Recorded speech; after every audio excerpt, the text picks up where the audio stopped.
दिल्ली में मनीष सिसोदिया के घर की सुरक्षा बढ़ा दी गई है क्योंकि मनीष सिसोदिया के घर के बाहर बीजेपी प्रदर्शन कर रही है। मनीष सिसोदिया के घर पर आरएएफ तैनात कर दी गई है।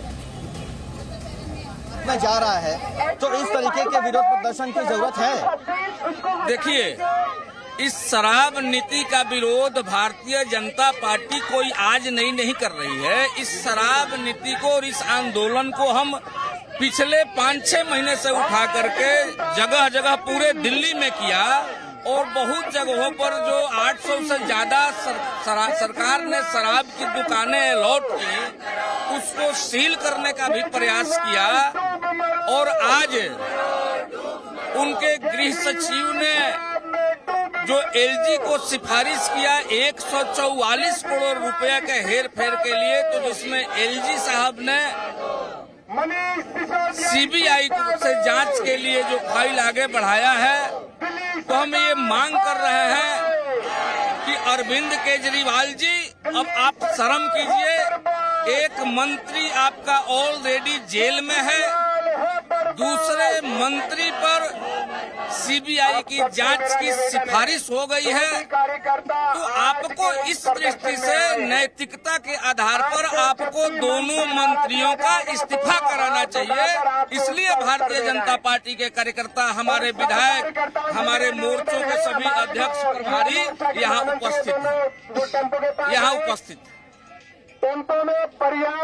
ये तस्वीरें इस वक्त हम आपको दिखा रहे हैं। बीजेपी पहुंची है, बीजेपी इस्तीफा मांग रही है। मनीष सिसोदिया का, अरविंद केजरीवाल का, सत्येंद्र जैन का इस्तीफा होना चाहिए और नारेबाजी इस वक्त चल रही है। मनीष सिसोदिया के घर के बाहर बीजेपी के कार्यकर्ता इकट्ठा हुए हैं और बीजेपी के कार्यकर्ता लगातार नारेबाजी कर रहे हैं। हालांकि पहले यहाँ की सुरक्षा इसलिए बढ़ा दी गई क्योंकि पहले से ही ये जानकारी थी कि बीजेपी के कार्यकर्ता और बीजेपी के दिल्ली यूनिट के वरिष्ठ नेता आज पहुंचने वाले हैं प्रदर्शन करने के लिए। और प्रदर्शन करने के लिए इस वक्त बीजेपी के नेता पहुंचे हैं, जहां बैरिकेड लगाकर उनको पहले ही रोक दिया गया है।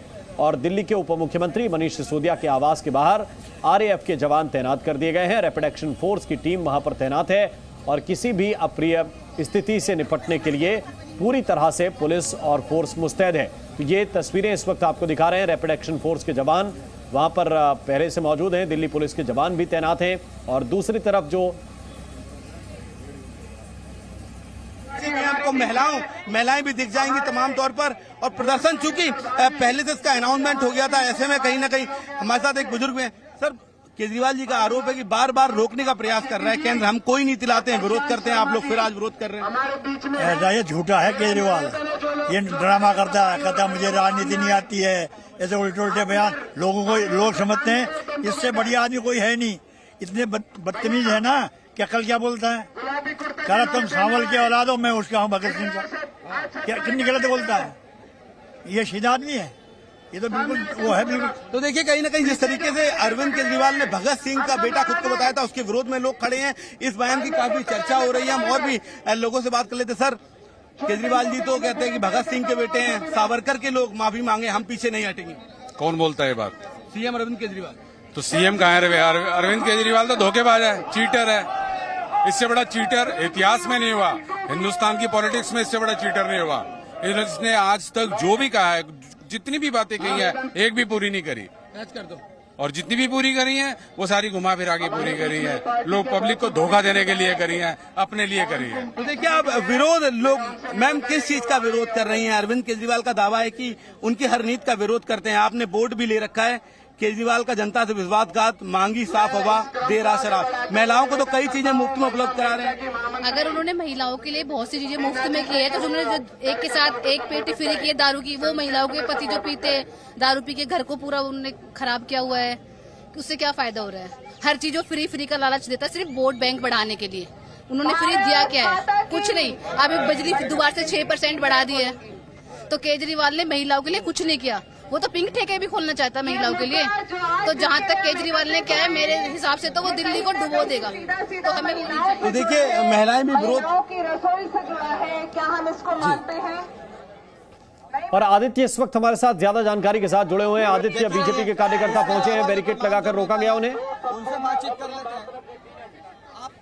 जी राम, यहाँ पे कम से कम नहीं तो 800 मीटर पहले बीजेपी के कार्यकर्ताओं को रोक दिया है। मनीष सिसोदिया का घर का जो मुख्य द्वार है AB 17 मथुरा रोड, उससे लगभग 800 मीटर से 1 किलोमीटर तक पहले बीजेपी के कार्यकर्ताओं को रोक दिया है। यहाँ पर दिल्ली पुलिस के जवान और RAF के लोग भी खड़े हुए हैं। आप देख सकते हैं किस तरीके का बीजेपी कार्यकर्ताओं का हुजूम है यहाँ पे। और यहाँ पे बड़े चेहरों में रामवीर सिंह बिधूड़ी, यहाँ भाजपा प्रदेश प्रवक्ता हरीश खुराना और भी अन्य कई बड़े नेता यहाँ पर हैं जो यहाँ पर विरोध प्रदर्शन करने के लिए आए हुए हैं। हमारे साथ एक बार बात करेंगे रामवीर जी से। रामवीर जी, किस तरीके का प्रदर्शन है? किस तरीके का मनीष सिसोदिया को घेरने के लिए? जब नई शराब नीति लाई गई तो हमने विधानसभा में कहा था कि हजारों करोड़ रुपए का घोटाला हुआ है और इसकी जांच देर सवेर CBI से करवाई जाएगी। और अब CBI जांच कर रही है। हमारी मांग है कि अरविंद केजरीवाल मनीष सिसोदिया को मंत्रिमंडल से बर्खास्त करे, क्योंकि अब समय आ गया है कि मनीष सिसोदिया की जगह मंत्रिमंडल में नहीं होगी, जेल में होगी। उन्होंने मास्टर प्लान का वायलेशन करके गली गली में शराब के ठेके खुलवाए, कमीशन शराब के ठेकेदारों को 2.5% मिलता था, उसको बढ़ाकर 12% कर दिया। और ये भी कहा गया कि दिल्ली के लोगों को शराब पीने के तरीके सिखलाए जाएंगे और उसके लिए स्कूल खोले जाएंगे। 21 ड्राई डेज होते थे, उनको घटाकर। ये बीजेपी के नेताओं के आरोप आपको सुना रहे हैं। बीजेपी के नेता आरोप लगा रहे हैं और इन्हीं आरोपों को लेकर वो मांग कर रहे हैं कि दिल्ली के उप मुख्यमंत्री मनीष सिसोदिया का इस्तीफा होना चाहिए और इसी बात को लेकर प्रदर्शन करने के लिए पहुंचे हैं। लेकिन आपको ये तस्वीरें हम जो दिखा रहे हैं, तकरीबन 1 किलोमीटर पहले ही बीजेपी के कार्यकर्ताओं को बैरिकेड लगाकर पुलिस ने रोक दिया है। देख ही रही है। इसके अलावा जो तमाम जो नेता हैं उनसे बातचीत। तो ये तस्वीरें लगातार आपको दिखा रहे हैं। नई आबकारी नीति में नियमों की अनदेखी हुई, ये आरोप लगाए गए। नियमों की अनदेखी करके टेंडर दिए गए। मुख्य सचिव की रिपोर्ट में ये आरोप है दरअसल। और मुख्य सचिव की रिपोर्ट कह रही है कि लाभ पहुंचाए गए, गलत तरीके से लाभ पहुंचाए गए। टेंडर दिए जाने के बाद भी लाभ पहुंचाए गए। सरकारी कोष को काफी नुकसान हुआ है। ये मुख्य सचिव की रिपोर्ट जो आई थी उसके बाद LG ने यह फैसला लिया कि इस मामले की जांच CBI को करनी चाहिए और इसी बात को लेकर तकरार बनी हुई है।